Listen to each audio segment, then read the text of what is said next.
इत्तक़िल महारिम तकुन आबदन्नास, के हराम करदा चीज़ों से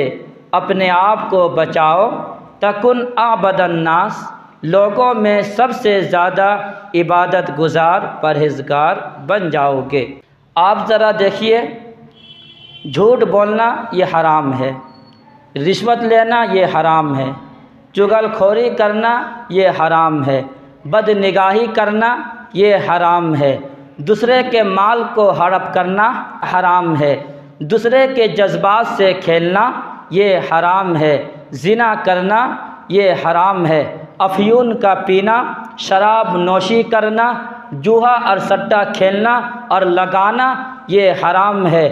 बिला किसी वजह के जासूसी करना ये हराम है, किसी पर तोहमत लगाना ये शरीयत ने हराम करार दिया है, झूठ बात किसी को लगाना ये भी हराम है, एक मुसलमान भाई से 3 दिन तक बात ना करना ये भी हराम है। तमाम चीज़ें जो है इस हदीस के एक जुमले के अंदर वो तमाम हराम करदा चीज़ें आ जाती है। अल्लाह के नबी के फरमाने का मकसद ये है, इत्तक़िल महारिम, के दुनिया के अंदर जितने भी जराइम है, जितने भी कराइम है, दुनिया के अंदर जितने भी गुनाह के काम हो सकते हैं, तमाम के तमाम चीज़ों को छोड़ दे, तकुन आबदन्नास, लोगों में इबादत गुज़ार बन जाओगे। आज हम माशरे का जायज़ा ले, हम मुत्तकी परहेज़गार और इबादत गुज़ार किसको समझते हैं? जो इंसान 5 वक्त नमाज पढ़ ले, हाथ में तस्बीह लेकर के अल्लाह अल्लाह कर ले, उसे हम समझते हैं इबादत गुज़ार है। जी हाँ, ये इबादत करनी भी चाहिए,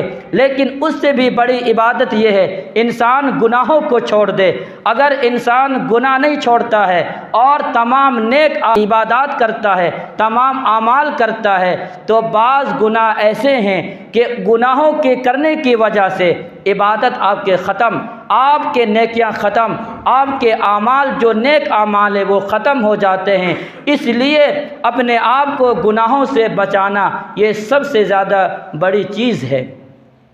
अगर आप अपने आप को गुनाहों से बचाएंगे तो आपकी नेकियां महफूज रहेगी, और अगर इंसान गुनाह से अपने आप को नहीं बचाएगा तो मान लीजिए अभी आपने जुमा की नमाज़ पढ़ी है, आपको सवाब मिला, आपके नामे आमाल में इजाफ़ा हुआ, लेकिन आपने मस्जिद से निकल करके फिर आपने तमाम गुनाह के काम करने लगे हैं, आपने झूठ बोला, आपने कहीं पर खाना खाया, पैसा दिए बगैर चले गए हैं, आपने सामान लिया, आपने झूठ बोला है उसके सामने, जितने भी गुनाह के काम होते हैं आपने मस्जिद से निकलते हुए वो सब शुरू कर दिए हैं, तो आप ज़रा बताइए आपको जो सवाब मिला है, आपको जो नेकियां मिली है, नामे आमाल में जो इजाफ़ा हुआ है, और इधर गुनाह ही गुनाह है, आपने नेकियां थोड़ी की है और गुनाह ज़्यादा किए हैं, तो फिर क्या फ़ायदा हुआ? आपकी नेकियां महफूज रही, आपका नेक आमाल महफूज रहा नहीं, ख़त्म हो गया। इसलिए फरमाया सरकार मदीना